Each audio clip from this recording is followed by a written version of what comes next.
一位西方学者用脑科学的最新研究结果给庄子的无为提出了一个解释。听着有点不靠谱，但当我仔细研读了他这个理论，我现在觉得这是我所听说过的关于无为的解释中最靠谱的一个。今天我们要说的这本书的名字叫《无为》，书的副标题是自发性的艺术和科学。这本书的英文名叫做 Try Not to Try， 直译过来的意思是尝试者不要太刻意。作者是加拿大的学者森葛兰教授，森葛兰是他的中文名。森葛兰是一位加拿大著名的汉学家，还是斯坦福大学的宗教学博士，主攻中国古代思想。他曾经把《论语》翻译成英文，他的译本被认为是最适合普通人阅读的版本。你好，欢迎来到意林读书，每天一本好书，带你踏上思维与财富的双重升级之旅。从无为这个书名你也猜得到，这是一本研究中国道家无为思想的书。无为是一个古老的话题，国内学者的研究比比皆是。我们为什么要听一个外国人聊一个中国人聊烂了的话题呢？我敢打赌，哪怕你是一位国学大师，这本书的内容也会让你耳目一新，因为作者思考问题的方式实在太特别。比如你能想到森葛兰是用脑科学的最新研究结果给庄子的无为找到了一个解释吗？这本书主要讲了3层意思。第一，无为不是什么都不做，而是不刻意追求，不用意识控制，好像特别放松地去做一件事，结果做得非常自然。要达到无为的状态，必须经过刻苦的练习。第二，要达到无为的状态，你做的事情必须符合某个价值观系统。中国古代先贤说的道和德，还有现代人追求的自由主义，都是能够帮你达到无为的价值系统。第三，孔子、老子、孟子和庄子，这些中国文化的圣贤，他们的套路不同，而且有很多争执，但是其实他们的最高目标都是无为，但是他们的理论都有漏洞。下面我们围绕这3层意思展开来说。我们先来看第一层意思，无为不是什么都不做，而是不刻意追求，好像特别放松地去做一件事，结果做得非常自然。要达到无为的状态，必须经过艰苦的练习。什么是无为呢？很多人说无为就是什么都不做呀，像中国古代有些人，庄子、竹林七贤什么的，这帮人不追求金钱，不参与政治，跑到深山老林里躲起来，消极避世。无为就是一种不积极的人生观。按照森葛兰的观点，这其实是大部分人对无为的误解。他说无为不是不做事，而是做得特别自然，让人感到他毫不费力。比如说庄子讲庖丁解牛的故事，庖丁宰牛的时候，刀法娴熟，根本不需要有意识地想在哪下刀，怎么下刀，就很自然地把牛给分开了。这个就是一种无为的状态。其实类似的状况在现实中也经常出现，比如 NBA 球星打球打出状态来了，那种怎么投怎么游，犹如无人之境的表现。还有爵士乐手轻松自在的即兴表演，本质上跟庄子说的庖丁解牛是一样的，这个就是无为。所以说，无为不是什么与世无争的人生选择，或者岁月静好时的心灵鸡汤，它其实是一种个人状态。森葛兰说无为就是不刻意追求，好像特别放松地去做一件事，结果做得非常自然。而且做事达到无为的水平，可不是什么事都不做了，反而需要艰苦的练习。中国古人的很多礼仪规范，其实都是要把人培养到无为的状态。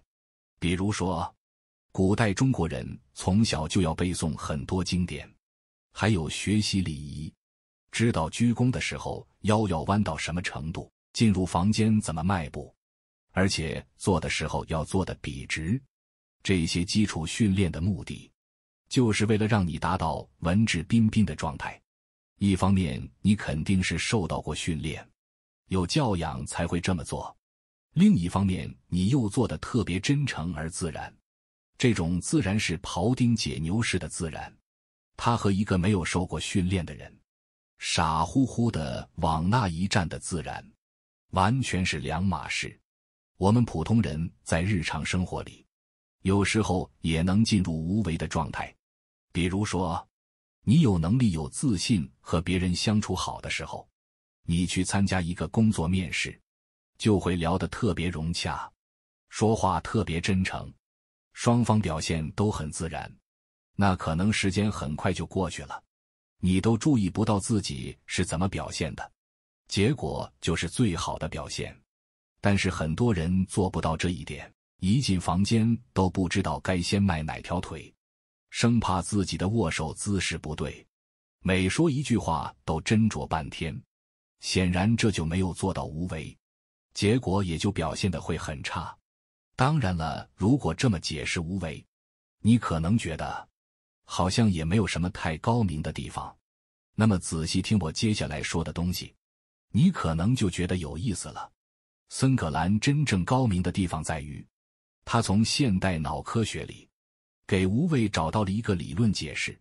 有的人读过一本畅销书，叫《思考快与慢》。这本书把人的思维大致分成两个系统，一个快速的自动的，不需要主观努力就能自己运行的系统一个呢，是慢速的刻意的需要费力的系统二。打个比方，如果我问你1斤铁和1斤棉花哪个重，你大脑里面的系统一反应特别快，瞬间就做出了回答，当然是铁比棉花重了。但是1秒钟之后，你的系统二才启动，他仔细分析了一下，虽然铁比棉花重，但是都是1斤啊，所以应该是一样重。这个就是两个系统工作的基本套路。森格兰把这个理论做了一些发展，他把反应快、无意识运行的系统一叫做热认知，把反应慢、有意识才能运行的系统二叫做冷认知。热认知系统大体上是无意识的，比如说我们日常的一些动作，像走路啊、开车呀，并不需要先想好动作要领，就能自动完成。但是冷认知系统需要随时做判断，费时又费力，但是它的好处是更理性，面对新的信息能够随时调整，给不同任务设定新的优先级。我们前面说的无为的境界，其实就是这两个认知系统做了一些改变，和一般人拉开了差距。那到底是怎么改变的呢？我们需要先看一个心理学的实验。这个实验其实很简单，就是给你一张白纸，纸上写着几个字，比如红色绿色绿色红色绿色，然后让你照着念一遍。我相信对所有人都没有压力，一气呵成念下来。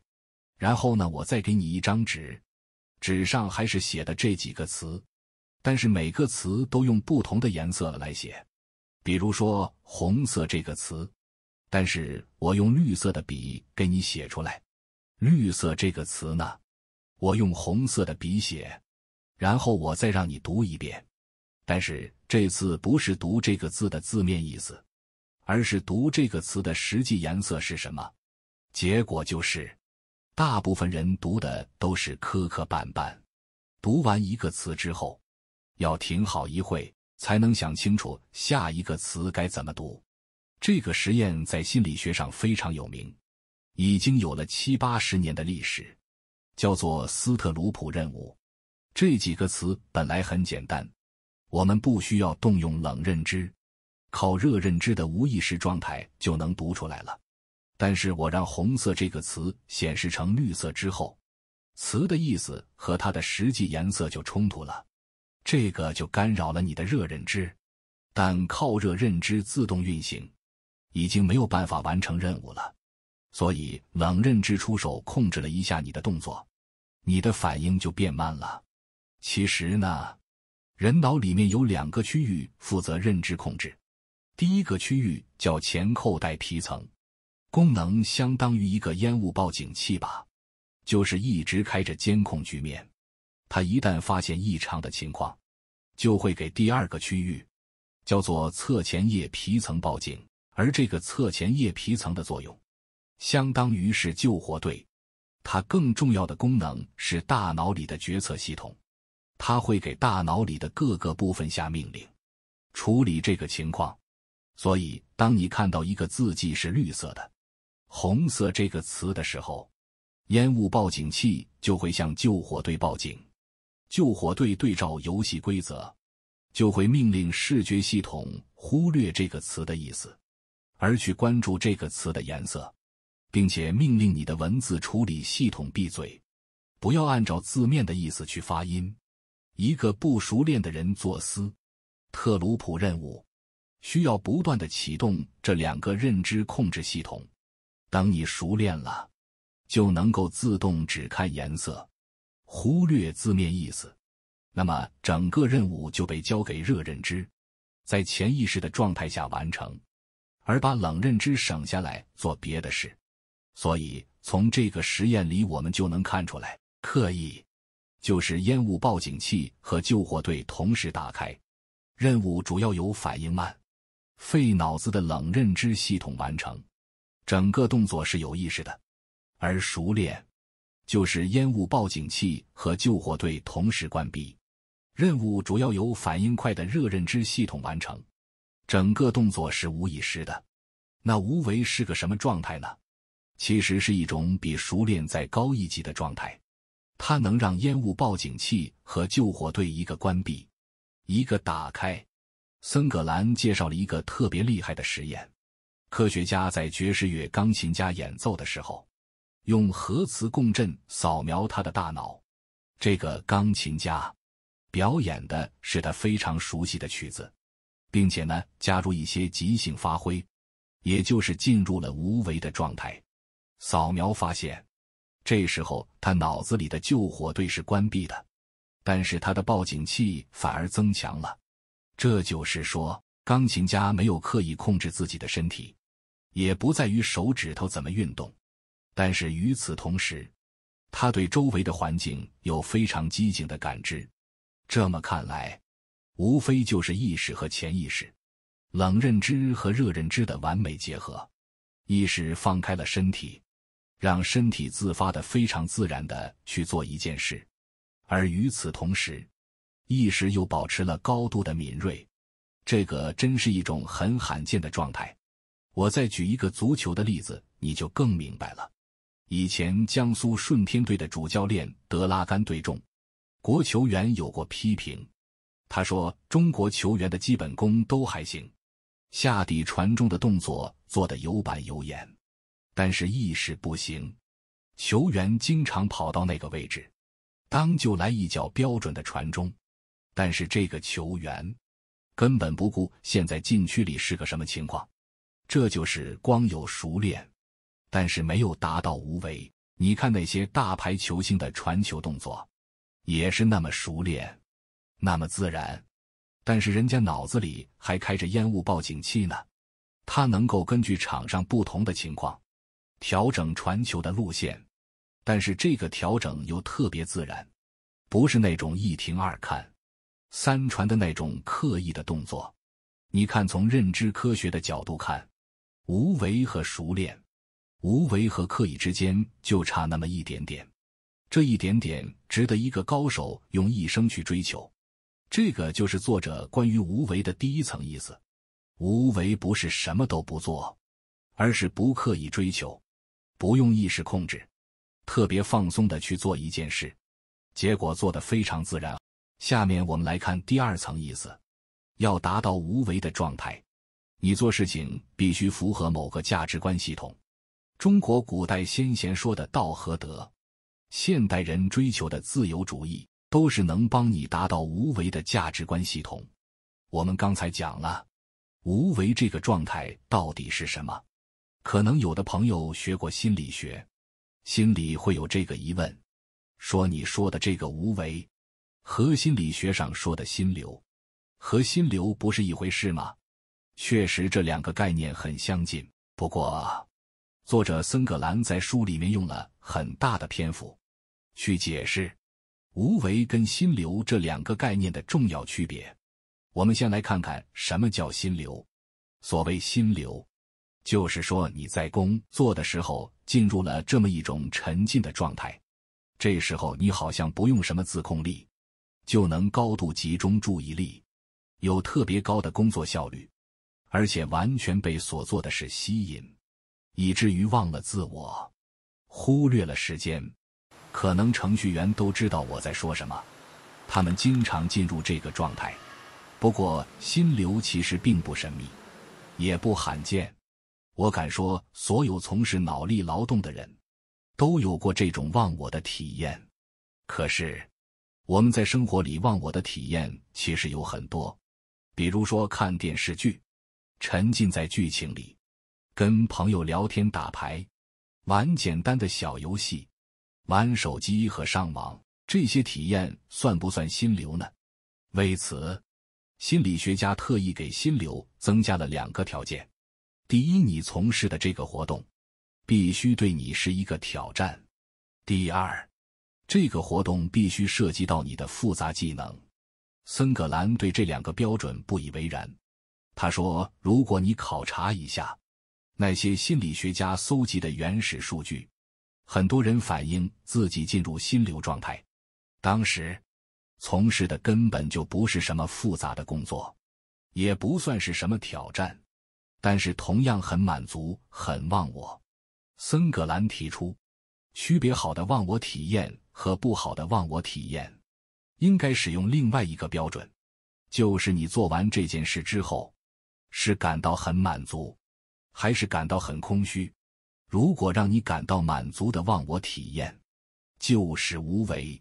所以这么看的话，无为是比心流要高级的一种状态，它不光能让你觉得忘我，还让你觉得有意义。那无为是怎么让你觉得做事情有意义的呢？作者说，这得靠价值观体系。中国先贤说的无为和心流最大的不同点在于，无为符合某个价值观体系，是一种精神上的追求。比如说，我们经常看到古代圣贤提2个字，一个是天，一个是道。中国人不讲上帝，也没有一神论，但是从周代开始，中国人很信天。比如说到今天，我们还喜欢说苍天有眼之类的话。在我们的老祖宗眼里，天有精神，可能还有人格，它滋养万物，而且充满善意。如果你做事符合天的规律，天就会回报你。古代的先贤们给无为赋予的价值观体系，就是做事要符合道。更准确地说，是你放松自己，把自己交给天道。天道是你认为确实存在，而且比你更伟大的东西。等你达到了无为的状态，天会给你一个回报，这个就是德。用今天的话说，德好像是一种能量，也可能是一种辐射，或者说是一种光环。一个人如果有德，那么他身边的人就会自动被他吸引。这么看来，古人说的德跟我们今天解释的道德可就不太一样了。德不是一个好人的品质，而是增强了一种力量。古人修道不是为了提醒自己去做个好人，而是为了获得德的法力。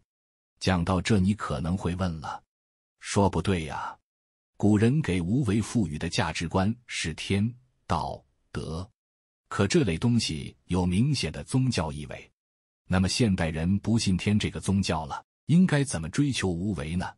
答案是，你可以使用任何一套价值观体系去代替天道。自由主义就是一套价值观体系，也可以说是现代人的宗教。你还可以往里面加进去别的东西，比如说知识、家人、友谊、大自然等等。关键在于你得相信这套系统是比你自己更大的东西。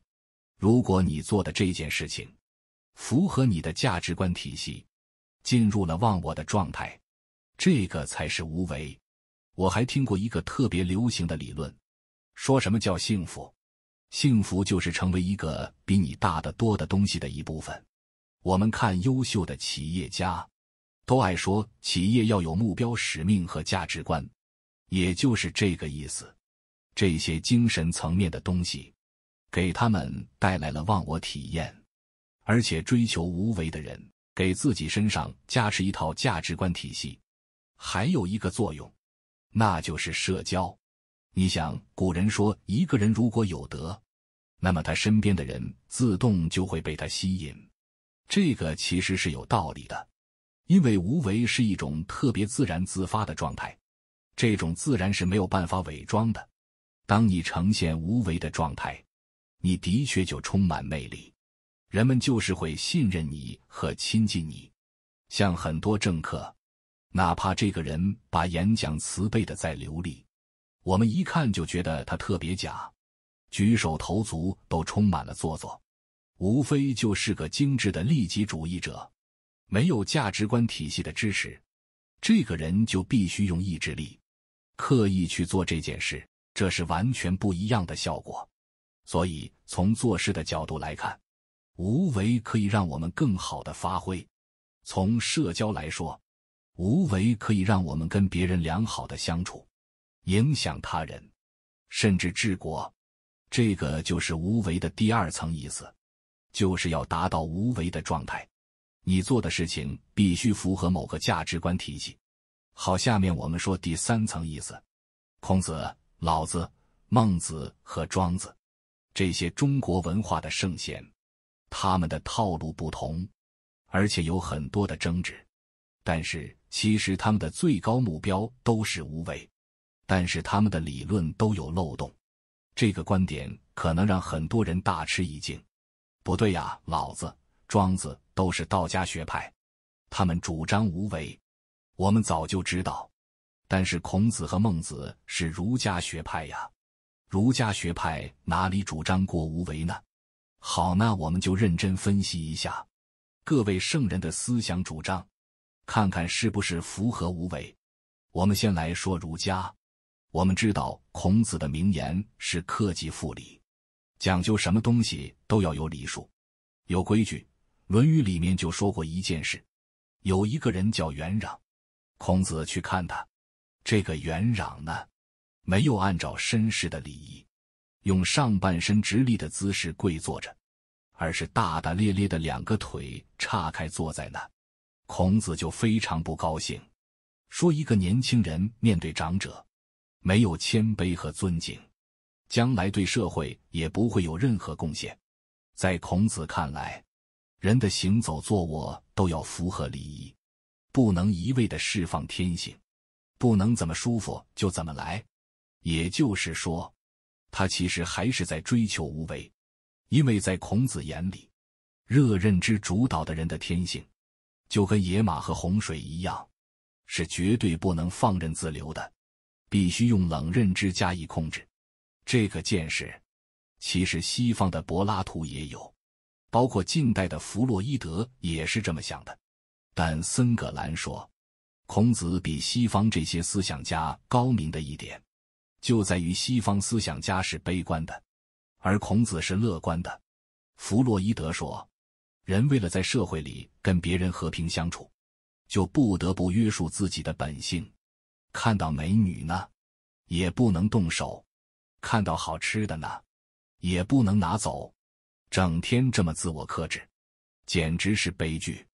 但孔子的办法是，你可以驯化这匹野马，通过不断的学习，就好像开车一样，慢慢的，这些技能就会凝结在热认知系统里，变成肌肉记忆，就可以自动运行了。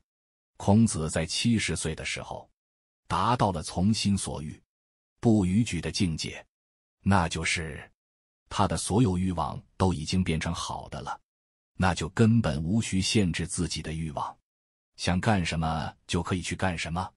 所以孔子这一派特别讲学习。学什么呢？学周王朝。古代先贤传授下来的礼仪和文化。过去没有礼仪，人们控制不住自己的欲望，抢来抢去。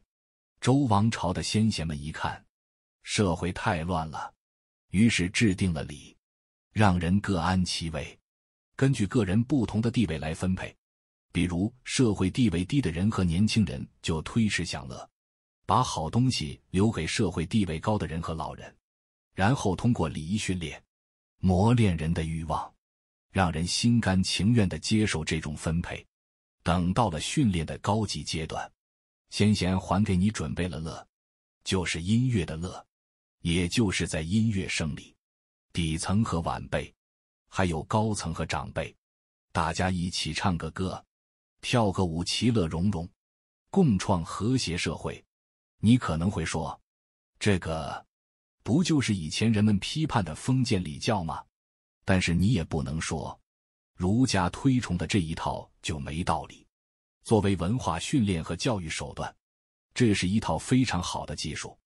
现在科学实验完全支持这些训练手段。沉浸式的训练在心理学上可以起到暗示的作用，就算本来不和谐的人，按照礼仪做着做着也就和谐了。一起唱歌跳舞，这种步调一致的集体活动，能够加强人们的集体认同感和互相合作。所以孔子这套东西的确是培养出了一大批君子。但是这套理论有个漏洞，用森葛兰的话说，就是他没培养出来一个君子，可能就同时培养出了10个伪君子，满嘴的仁义道德，满肚子的男盗女娼，说的就是这种人。这么多年了，儒家学派对这种钻空子的人一点办法都没有。这也是老子这一派人物对孔子最大的批评之一。好，说到这，我们就来说说老子。老子学派认为，人的本性是好的。他们形象地说，这些本性就是腹啊，也就是腹部的腹，也就是肚子里的本性。肚子里的本性呢，无非是吃饱喝足而已。真正带来不好欲望的不是腹部，而是眼睛。眼睛看到了距离自己本分生活很远的东西，才产生了不良的欲望。所以老子学派就认为，你孔子搞什么文化建设，大谈不同等级的享受，这不正好刺激人的欲望吗？而且老子学派认为，孔子把人的行为贴了标签，这些是好的美的，那些是坏的丑的，这破坏了人们对一件事情的原始体验。人们不知道一件事是好是坏，去做就知道了。你非得告诉他们哪个对哪个错，说不定结果适得其反。后世的心理学研究也支持这个观点。比如说，让人品尝不同的果酱，如果你告诉他这款果酱怎么好，人们反而不选了。还有在玩游戏之前，如果特别提醒玩游戏的人说，你们一定要公平啊，结果他们表现得反而更不公平。还有提醒人们慈善的重大意义，他们捐的钱反而更少了。而且如果做好事之前先想说，我这么做都是好事啊，别人会觉得我做到了德，那你还是真的做好事吗？你这种方法训练出来的，怎么可能不是伪君子呢？所以老子学派就主张，把这些后天的所谓文化全部忘记，直接回归婴儿状态，这样才是最自然的真正的无为。为了达到无为的状态，老子学派还创立了一些具体的行动指南。比如说，有一句说的是专气致柔能婴儿乎，大概的意思是说怎么吸气和怎么吐气。有人怀疑这可能说的是一种呼吸心法。有意思的是，这套通过生理动作达到无为的做法，也有现代科学的支持。森格兰说，这可能有点类似于我们今天说的跑步跑嗨了的状态，就是通过大运动量的体能消耗，暂时关闭冷认知，达到一种无意识的愉悦状态。总而言之，孔子的做法是一直练到不需要动用冷认知的程度，而老子的做法是用个什么手段关闭冷认知。但是老子也有漏洞，最大的问题是，老子的无为恰恰是想干一票大的。比如说老子说，遇到事情与世无争，反而能在众人之中领先，把自己置之度外，反而更容易保全生命，无私更能成就自己的事业。你仔细想想，这不就是以退为进的政治手段吗？就好像打太极拳，表面上看是崇尚柔弱和缓慢，实际想的是比强壮和快速更厉害。如果你隐居的时候，心里想的是当更大的官；打太极拳的时候，心里想的是赢更强的对手。那你这是真无为呢，还是假无为呢？这么说来，孔子和老子这两个办法，最后遇到了同样的矛盾，就是动机。这正是无为的一个悖论，就是你如果特别想要无为，你就达不到无为。后来，孟子和庄子又提出了不同的解决方案。比如说孟子说，其实没必要像孔子一样，费劲的去重建一套好的热认知。每个人心里，其实天生就有好的热认知的种子，你只需要略加培养就行了。他打了个比方说，现在就好比有个花园，里面有一些好苗，代表人天生就有的好的热认知。但是花园里面也有野草，代表人不好的天性。孟子说，面对这个花园，你可能会犯两种错误，一个是放任不管，那这个人可能就学坏了，所以老子的办法不行。另外一种呢，是把苗助长了，也就是试图用冷认知去强制取代热认知，所以孔子的办法也不行。在孟子看来，想让人做好事，必须从他善良的本性出发，去培养和引导。比如恻隐之心，人皆有之，这就是心理学上说的移情作用。孟子认为，移情作用是天生的，如果看到一个小孩，马上就要掉到井里去了，哪怕你是一个再怎么自私的人，你也不可能坐视不理。而现在科学家知道，移情作用来自于人脑里的镜像神经元，因为有了镜像神经元的存在，我们看到别人受苦，就感觉自己好像也受苦一样。这就是为什么我们看电视剧都有可能流泪，这个是天生的。而孟子不需要功能性核磁共振扫描仪，就发现了这个道理。既然我们心里已经有好苗了，那么怎么培养这些好苗呢？孟子说，你只要从自己的天性出发，然后把天性扩大，把你在这个地方的情感也用到别的地方去。比如老吾老以及人之老，幼吾幼以及人之幼。你看孟子跟孔子最大的区别是，孔子以理性规范感性，而孟子是从感性出发培养感性。以前西方的学者认为，我们应该用冷认知压制热认知，而今天的科学家明白，人最基本的思维模式完全是模拟和形象化的，所以孟子的确有道理。不过森葛兰认为孟子也有漏洞，为什么好苗子没有长大，野草先长了呢？这难道不是说野草比苗更自然吗？很多人从小就听好人好事，长大了怎么还是变成一个人渣呢？这个矛盾孟子没有解释好。说到这就引出全书最后一位大神，就是庄子。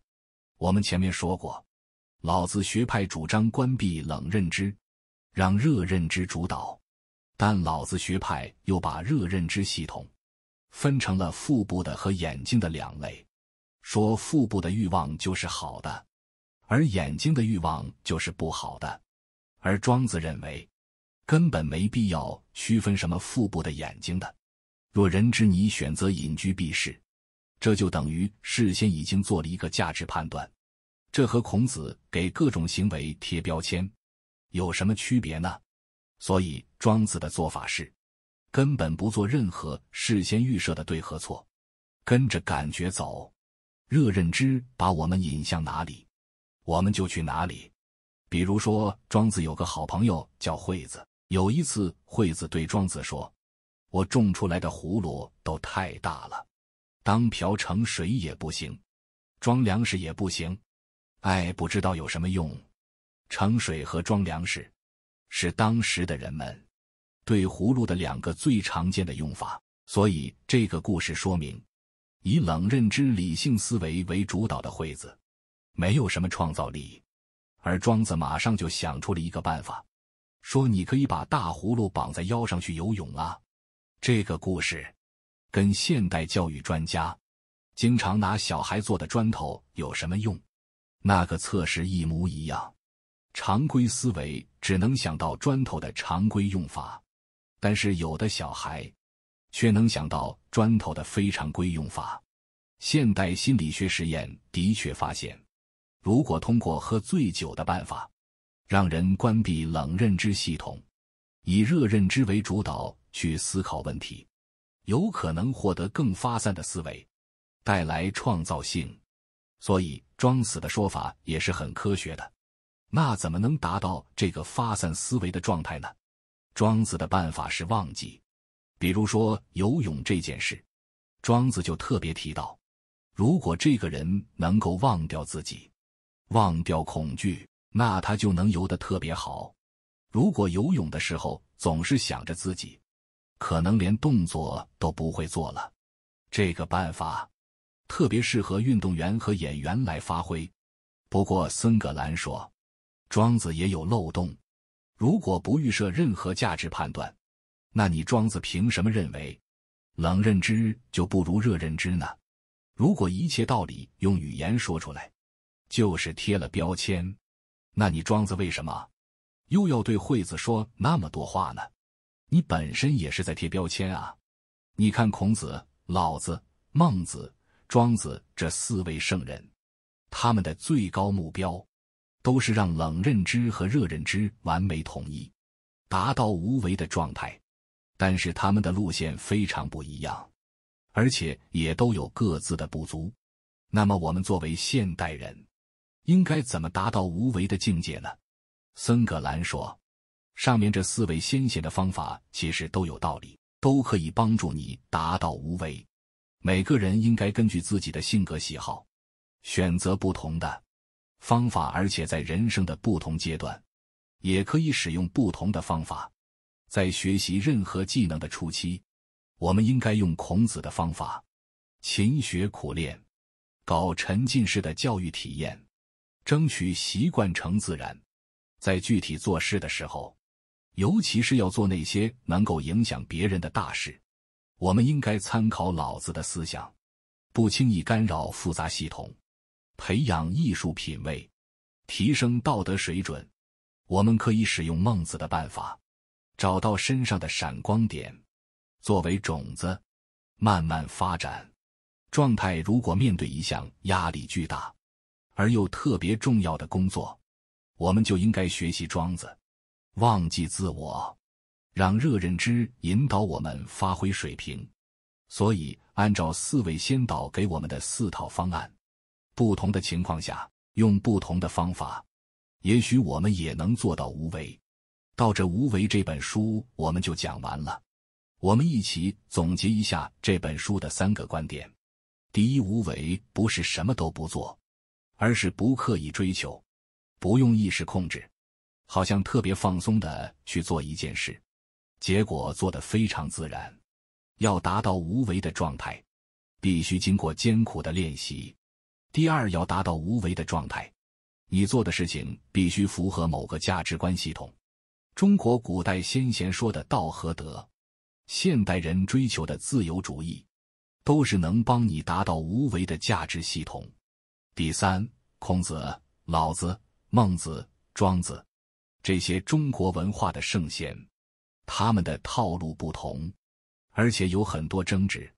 但是其实他们的最高目标都是无为，但是他们的理论都有漏洞。通过《无为》这本书，我们可以看到，无为并不是一个哲学概念游戏，它是一种实实在在的东西。想要做到无为的境界，光靠悟性还不行，必须用科学的方法训练，学会控制自己的冷认知和热认知系统。好了，本期就到这里。如果您觉得我们的视频不错的话，欢迎点赞、订阅并转发给身边的朋友，也欢迎你在留言区给出你的分享。我们下一期再见。